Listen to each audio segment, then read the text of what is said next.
It appeared quietly, not with blinding light or dramatic celestial fireworks, but with a soft intrusion into the instruments of those who observe the darkness. On July 1st, the detection was logged, just another object moving against the backdrop of space. But almost immediately, astronomers noticed something was different. Its trajectory was wrong, its speed was off, its origin was peculiar.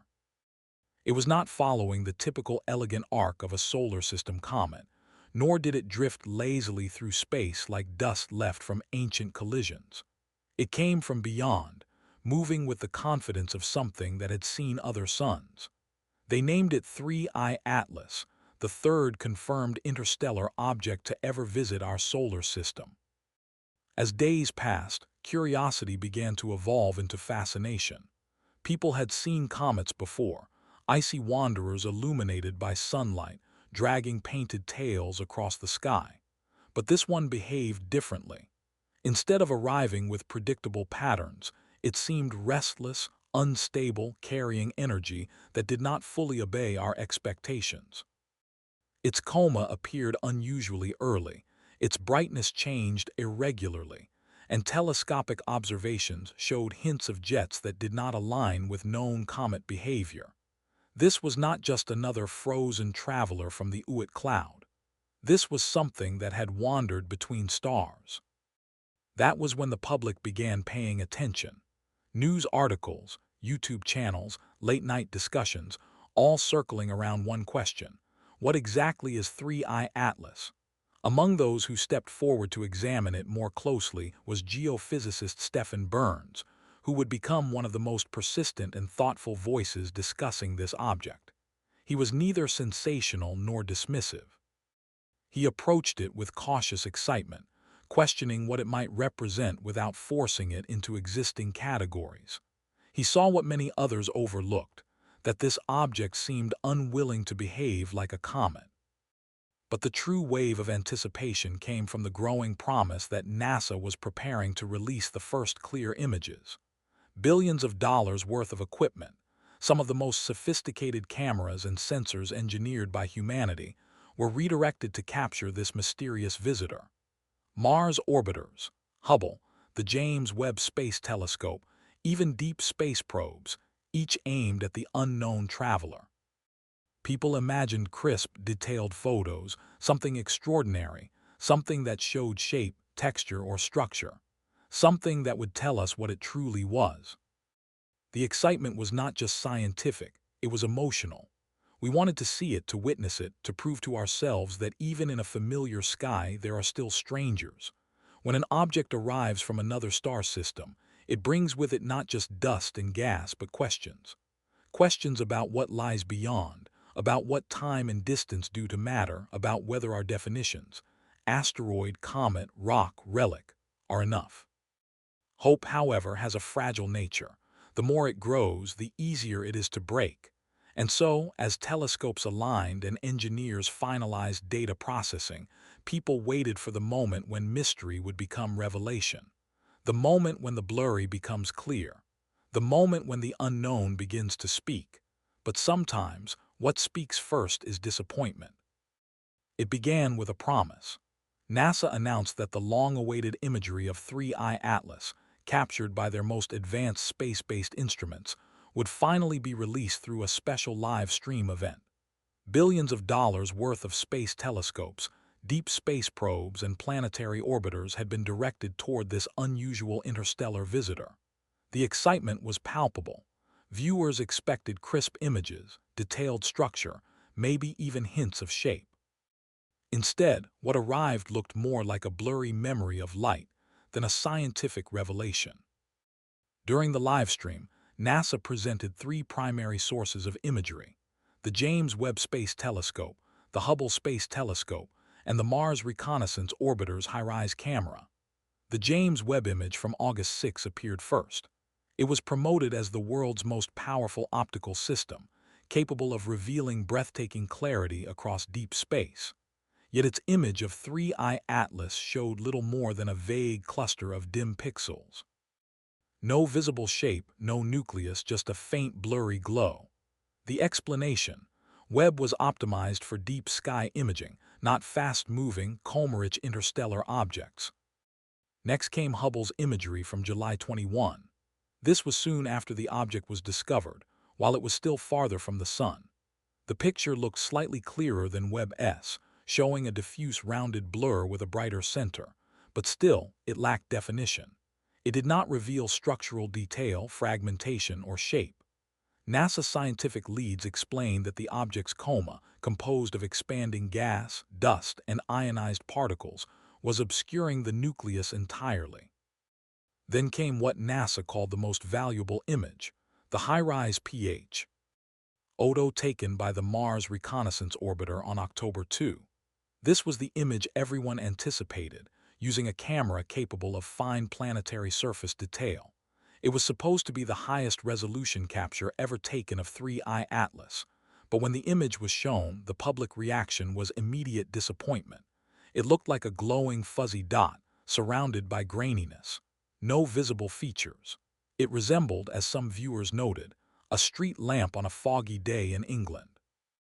NASA, however, focused on one specific detail, the brightest pixel. In the image, one pixel represented roughly 20 kilometers of distance. Scientists used that single pixel's intensity to estimate the size of the nucleus, claiming it could be anywhere from 1,400 feet to 3.5 miles across. They emphasized that nearly everything visible in the image was coma, plasma, dust, and gas, while the nucleus itself remained obscured, invisible behind its own shroud of activity. The key challenge, they explained, was that the coma prevented any accurate measurement of the nucleus shape, rotation, or structure. The very material escaping from the object made it impossible to see the object itself, bright but undefined, visible yet unknowable. And so, despite billions of dollars of equipment and years of development, the best we saw was a fuzzy glowing dot, a street lamp in a foggy void, telling us only that something was there, but not what it was. It left more questions than answers and more mystery than clarity. The high-rise image from the Mars Reconnaissance Orbiter was introduced during the live stream as NASA's most valuable and highest-resolution visual capture of 3I Atlas. This was meant to be the image that would finally give structure, scale, and clarity to the interstellar traveler that had captured the public's imagination. Instead, what appeared was a fuzzy, glowing blur. And yet, this blur became the centerpiece of NASA's analysis. What made it so important was not how it looked, but what could be mathematically interpreted from it. In the image, one pixel represented approximately 20 kilometers, or roughly 12.5 miles. NASA's team pointed to the brightest pixel within that blur and used its brightness intensity to estimate the nucleus size. Based on their calculations, they publicly declared that the nucleus of 3I Atlas was somewhere between 1,400 feet and 3.5 miles in diameter. That range was far smaller than what some independent scientists had speculated, with a few private studies suggesting possible diameters of 15 to 30 miles. Some even proposed 50 kilometers based on earlier infrared data before NASA refined the numbers. But this raised an obvious question. Was that brightest pixel truly showing the nucleus, or was it simply the densest area of plasma, dust, and ionization at the center of the coma? NASA did not directly answer this. They instead emphasized that their estimate was based on energy distribution and pixel density. Yet, without a clear view of the true surface, that estimate became a matter of interpretation rather than observation. The coma around 3I Atlas was thick, active, and highly ionized. It was constantly shedding gas, dust, and plasma. That meant the actual nucleus could be buried deeper than calculations assumed, making it potentially larger than the official range. This uncertainty was quietly acknowledged by NASA but not emphasized during their final conclusion. Then came the bigger question. Why did NASA present this blurry, pixelated image as their best? If it revealed so little, why was it center stage? The answer lay in resolution engineering. The high-rise camera was not designed to resolve distant, fast-moving objects with active ionization. It was built for detailed imaging of stationary planetary surface features on Mars. The fact that it detected anything at all was scientifically interesting. But to the public, it felt like a moment of disappointment. Billions of dollars worth of technology, redirected for a special cosmic target, had produced nothing but a digital blot of light. Online discussions began shifting. Some accused NASA of withholding better imagery, claiming higher-resolution photos were being hidden. Others argued that NASA was simply being cautious, deliberately avoiding speculation. The scientific community urged patience, noting that data often matters more than images. But images are what capture public belief. Images build trust. Without clarity, uncertainty grows. In the end, the high-rise image left people conflicted. Scientists saw data. The public saw a blurry disappointment. And somewhere in between, speculation quietly turned into theory, theory into narrative, and narrative into controversy. Images began arriving from multiple NASA missions, and instead of bringing clarity, they brought contradiction. The Punch satellite data showed a short, stubby tail stretching away from the sun, a clear anti-sunward tail as expected from typical Comet B. Behavior. But then Molniya and Lucy spacecraft imagery showed something entirely different, a faint but visible outward push of material toward the sun, suggesting a sunward-facing coma or even a sunward jet. The Mars Reconnaissance Orbiter with its high-rise camera showed a similar push in the direction of the sun on October 2, contradicting the earlier Punch capture. Naturally, this inconsistency began raising questions. To understand why this was unusual, one must know how tails form. Classical comet behavior results in two distinct types of tails. A dust tail is shaped by solar radiation pressure, always stretching away from the sun in a curved, gentle arc.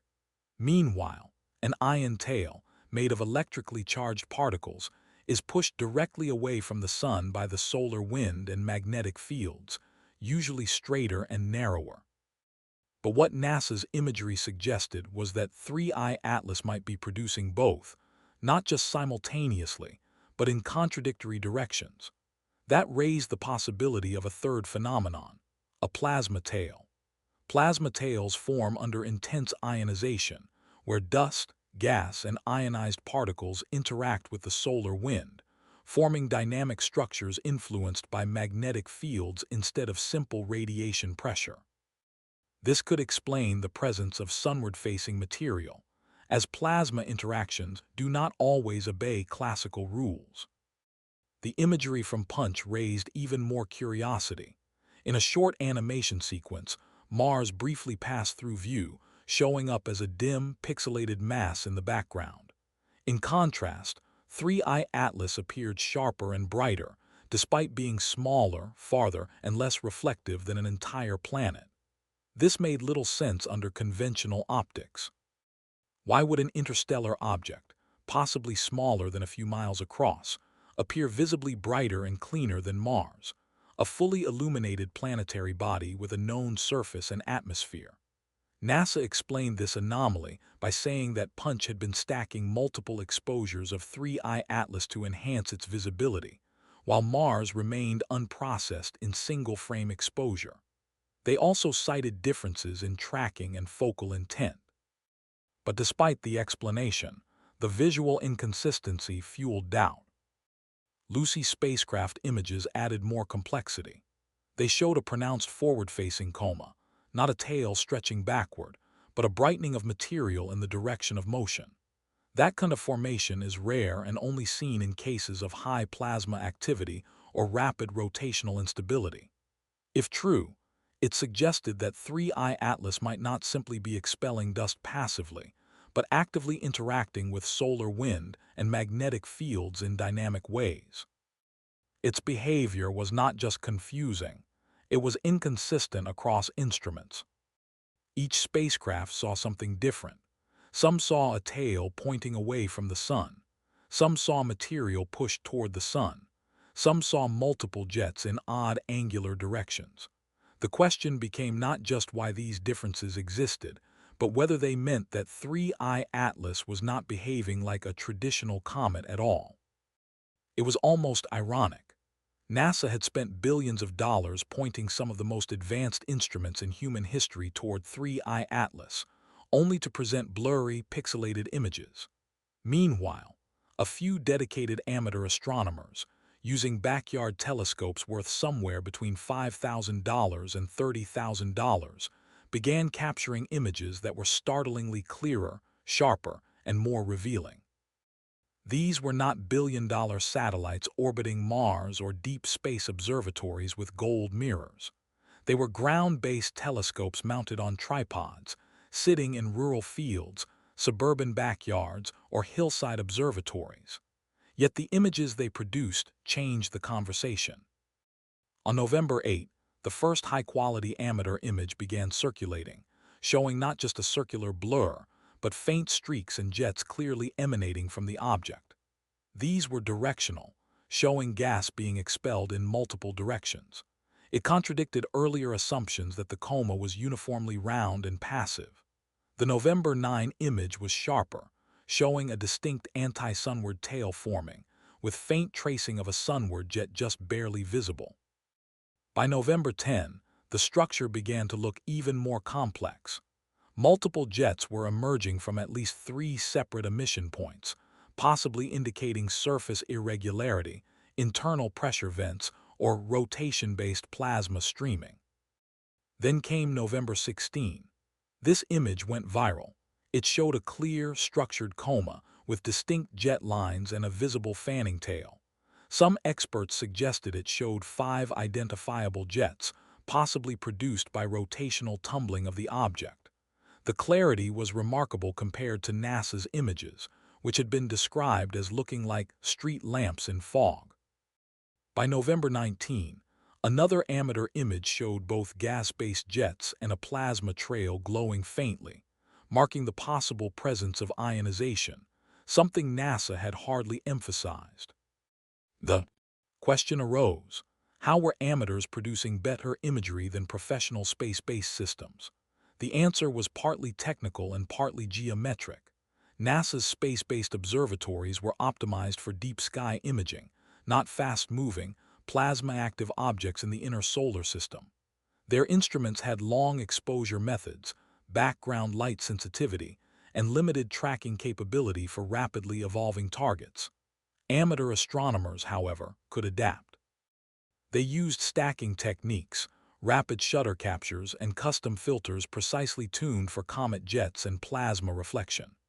More importantly, they could change angles, refine timing, wait for optimal atmospheric windows, and collaborate across different regions to build composite views. Observing angle became a major factor. NASA's spacecraft, particularly those near Mars, viewed 3I Atlas at awkward angles, often facing dense sun glare. Amateur astronomers on Earth, however, caught it during its movement out of solar glare, in darker skies, with optimal contrast. Slowly, citizen science began to gain credibility. Their images were not just aesthetically better, they provided real observational insights into structure, emissions, and behavior. They showed consistency, unlike NASA's images, which varied dramatically between instruments. The amateurs were not trying to prove aliens, nor were they pushing conspiracies. They were simply pointing their cameras and revealing that sometimes the universe speaks more clearly to those who simply look at the right time, from the right angle, with open curiosity. In the language of space, matter exists in 4 forms: solid, liquid, gas, and a 4th state often overlooked in everyday science: plasma. Plasma is not exotic or rare. In fact, it is the most common form of matter in the universe, making up stars, solar wind, nebulae, and much of interplanetary material. In the case of 3I Atlas, it became increasingly clear that plasma was not just present, it was dominating. This object was not merely releasing dust and gas as ordinary comets do. It appeared to be surrounded by a dynamic, electrically active plasma environment, behaving in ways that traditional comet models struggled to explain. Yet, During NASA's live stream and press releases, the word plasma was scarcely mentioned. Plasma forms when dust and gas are exposed to intense ionizing forces such as solar radiation, UV light, or charged particles. This process is called photoionization. The sun's radiation knocks electrons off atoms, creating electrically charged particles. There is also charge transfer ionization, which occurs when particles in the solar wind collide with neutral atoms around the object, stealing or donating electrons. A third process, electron ionization, follows when highly energized electrons directly strike atoms within the coma, stripping away their electrons. Together, these processes turn a neutral gas cloud into an electrically charged system, responsive not only to gravity but also to electromagnetic forces. When plasma forms, electric fields emerge, followed by magnetic fields. Charged dust particles interact with the solar wind, creating currents and field lines. Unlike ordinary comet tails shaped solely by solar radiation pressure, plasma environments can behave unpredictably, curving, twisting, contracting, or expanding based on electromagnetic influence. They can even show disconnected tails, rotating jets, sudden pulsing bright spots, short-lived vortices, and spiral patterns. Some images from amateur astronomers showed faint signs of these phenomena around 3I Atlas. Yet mainstream astronomy often avoids focusing on plasma because it introduces complications. Plasma does not behave through simple Newtonian mechanics. It requires understanding electromagnetism, solar wind dynamics, energy transfer, and sometimes even fluid-like behaviors. It can make explanations messy, uncertain, and less predictable. This is why, in NASA's presentations, they use terms like dust, gas, coma, or emissions, but rarely plasma. Because once plasma is acknowledged, the simple comet label becomes debatable. NASA acknowledged ultraviolet glow in the MAVEN images, yet did not highlight that ultraviolet emissions are a strong indicator of plasma interactions.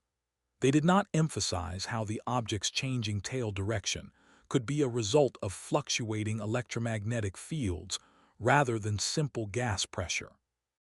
They mentioned off-gassing but avoided deeper discussion of charged particle behavior, dynamic tail disconnections, or why ionized material appeared to move in sunward-facing directions, something traditional comets should not do. A few independent researchers began discussing the idea of 3I Atlas existing in a plasma-rich, possibly self-sustaining environment, one where energy distribution, ionization, and electromagnetic influence shaped its appearance and behavior more than gravity alone. Some even proposed theoretical models of plasma-S, structures capable of temporarily retaining coherence as they move through space.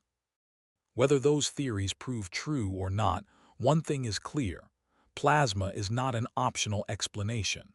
It is central to understanding 3I Atlas, yet it remained the most unspoken word in NASA's official narrative. On October 22nd, a solar coronal mass ejection, one of the sun's massive eruptions of charged particles, plasma, and magnetic energy, was forecast to collide with 3I Atlas. These events are rare opportunities, because when a CME strikes a cometary body, it does not simply pass around it. It physically interacts with its plasma environment. In many cases, a CME can forcibly disconnect or strip away a comet's ion tail. One of the best-known examples was Comet Encke, which, during a CME encounter in 2007, had its entire tail ripped off in a dramatic disconnection event captured on video. The solar wind surged into the comet's plasma bubble, destabilizing its magnetic lines and severing the tail like a snapped rope. Within hours, a new tail began to form, showing how responsive plasma structures can be. With 3I Atlas expected to experience a similar interaction, scientists and enthusiasts began to speculate. If 3I Atlas truly had a dense, dynamic plasma environment, then the CME strike might cause sudden visual transformations, asymmetric tail swings, abrupt brightening, possible tail disconnections, or multiple directional jets. Plasma tail structures do not behave strictly according to gravity or solar radiation pressure. They are influenced by fluctuating electromagnetic forces. That means, unlike dust tails, plasma tails can twist, bend, rotate, and even reverse direction under certain field disruptions. This might help explain why some NASA instruments had recorded sunward-facing jets and forward-facing emissions. The speculation deepened. Some wondered whether 3I Atlas would react not like a simple icy rock object, but more like a plasma structure. Instead of just shedding materials passively, could it be actively interacting with solar energy? Could its emissions pulse, shift, or reorganize during the CME event? Some speculated that if the object responded in ways inconsistent with classic comet behavior, it would only strengthen the idea that it was more plasma-dominant than rock-dominant. Then came the fringe, but increasingly discussed, theory of plasma beings. Plasma beings in theoretical astrophysics and speculative plasma biology are self-organizing plasma structures capable of temporarily retaining shape, behavior, and function. These structures are not alive in any biological sense, but they can exhibit behavior that appears coordinated, such as stable spinning formations, electromagnetic symmetry, and energy distribution that mimics structural cohesion. Could 3I Atlas be something similar? Not a biological organism, but a highly energized plasma environment with self-regulating properties. Biological plasma theory suggests that under certain conditions, plasma can form coherent structures capable of responding to external energy in complex ways. Patterns emerge, sometimes spirals, sometimes symmetrical nodal points, similar to what has been seen in some amateur images of 3I Atlas, though not yet confirmed by official space agencies. These ideas lie beyond mainstream science, yet the peculiar behavior of 3I Atlas invited speculation. During the CME impact window, observers around the world turned their telescopes toward 3I Atlas, waiting to see if something unusual would happen. Would its tail disconnect like Encke? Would its jets suddenly flare up? Or would it do something stranger, something that did not fit the comet model at all? In that moment, it was no longer just a celestial object. It was a question drifting through the solar system. From the beginning, NASA repeated a simple statement: this is a comet. They emphasized it in their live stream, press releases, and interviews. They defined it based on behavior, off-gassing, coma formation, and a tail. By conventional standards, that makes it a comet. Yet as observations accumulated, a question quietly surfaced. What do we call an object that acts like a comet in some ways, but not in others? What if it behaves like something for which we have no word yet? In science, names matter. Categories are not just labels, they shape how we think, what we expect, and what we choose to investigate. When Pluto was reclassified as a dwarf planet, it was not because its nature changed, but because our clarity about how to define planets improved. We invented a new term, a new category, to avoid forcing it into a box it did not fit. We did the same with exoplanets, rogue planets, neutron stars, and asteroid, comet hybrids known as active asteroids or transitional objects. Those definitions allowed science to become more accurate and less rigid. Yet with interstellar visitors like 3I Atlas, the language has not yet evolved. We still use Earth-born vocabulary to describe foreign tra. Velars. When it emits gas, we call it a comet. When it behaves irregularly, we still call it a comet. Even when it has an unstable ionographic structure, possible plasma dominance, inconsistent tail direction, and unclear formation origin, still, it remains classified as a comet. But is it accurate or just convenient? Scientists have long acknowledged that definitions work until they do not. That is when nature teaches us something new. Some researchers argue that calling 3I Atlas a comet is like calling every animal with wings a bird. It is factually incomplete. It may fit in some cases, but overlooked exceptions prevent discovery. If something is not behaving like a typical comet, should we still treat it as one? Or is our language simply too narrow? This is not just a scientific issue, it is philosophical. Language both reveals and limits understanding. When we lack words, we force unfamiliar things into familiar names, blurring their true identity. The danger is not in being wrong, but in becoming complacent. If we call everything that releases gas a comet, we risk missing the deeper reasons behind that release, whether it is chemical, electromagnetic, or structural. Some experts propose new classifications: interstellar dynamic objects, plasma-dominant bodies, or even transitional cosmic entities, not because we know exactly what they are, but because we admit that we do not. Just as dwarf planet helped us understand planetary variety, we may need a new category for things like 3-eye atlas, things that defy simple definitions. The question is not whether 3-eye atlas is a comet. The question is whether our vocabulary is ready for it. Nature is not obligated to fit human definitions. When our words fail, it does not mean the object is confusing. It means we have more to learn. The images were released, but instead of settling questions, they ignited debate. Online forums, YouTube channels, and astronomy communities split into three groups: skeptics, conspiracy theorists, and scientific wonder-seekers. The skeptics insisted that everything seen so far confirmed a normal comet, behaving within expected limits despite some visual anomalies. Conspiracy theorists claimed NASA was masking the real appearance, hiding higher quality data, or intentionally delaying true imagery. In the middle was a quieter group, not seeking controversy, but simply fascinated by the mystery, appreciating that sometimes the greatest value lies not in answers, but in questions. Tension began rising between official institutions and the growing voice of citizen astronomy. Amateur astronomers had captured more detailed, more stable, and more consistent images of 3-eye atlas than NASA had shown to the public. They displayed jets, tail structure, and plasma activity that NASA's images failed to clearly reveal. People began asking why amateur telescopes worth a few $1,000s could produce clearer results than government-funded instruments in space. NASA provided technical explanations: different optical purposes, low exposure stacking, challenges of fast tracking, and distance calibration. But the explanations did not satisfy everyone. There was a growing sense of mistrust, not necessarily in the data, but in the silence. The emotional reaction to the blurry NASA images was powerful. People were not just disappointed, they felt something had been withheld. The human imagination had already begun constructing what they hoped to see: a structured nucleus, a glowing tail, perhaps something shaped, something different, something that hinted at unknown origins. Instead, they were given faint, pixelated blobs. This gap between expectation and reality led to frustration, speculation, and curiosity.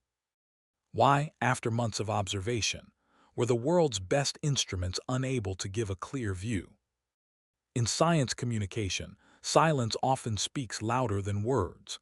NASA showed images but offered little deeper explanation about inconsistencies, especially regarding plasma, tail direction changes, or possible structural variations. The public noticed, and questions began to grow louder.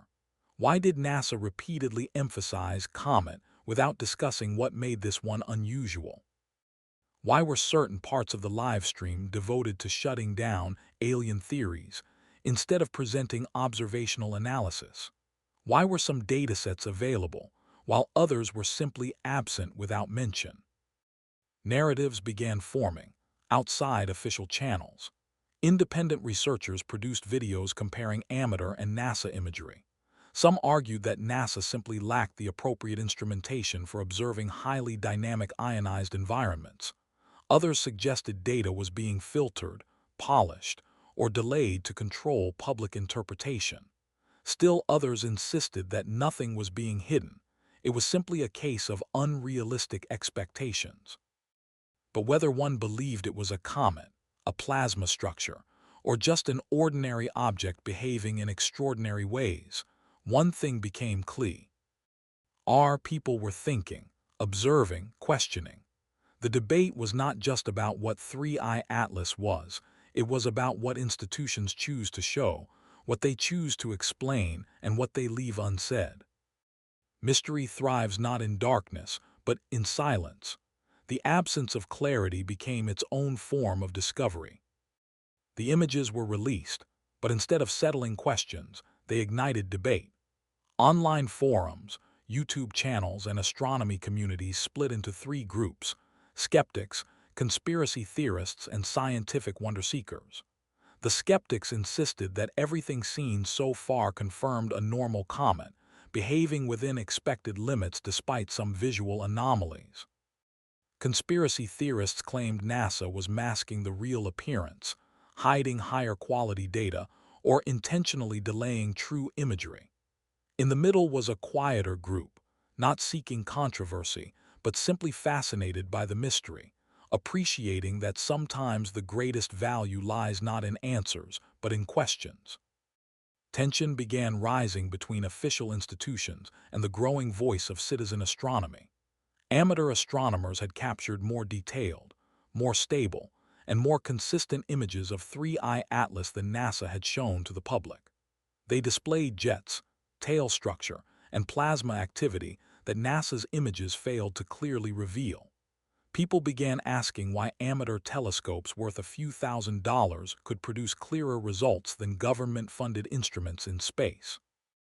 NASA provided technical explanations: different optical purposes, low exposure stacking, challenges of fast tracking, and distance calibration. But the explanations did not satisfy everyone. There was a growing sense of mistrust, not necessarily in the data, but in the silence. The emotional impact of blurry NASA images was powerful. People were not just disappointed, they felt something had been withheld.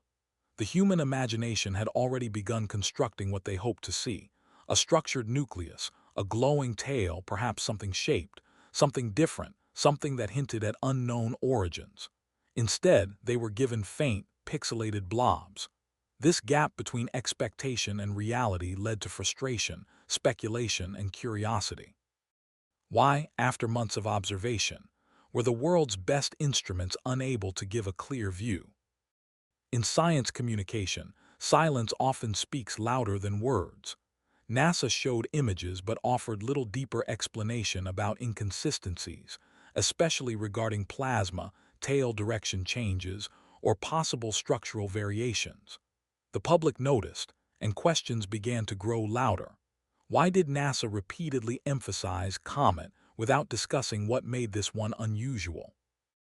Why were certain parts of the live stream devoted to shutting down alien theories instead of presenting observational analysis?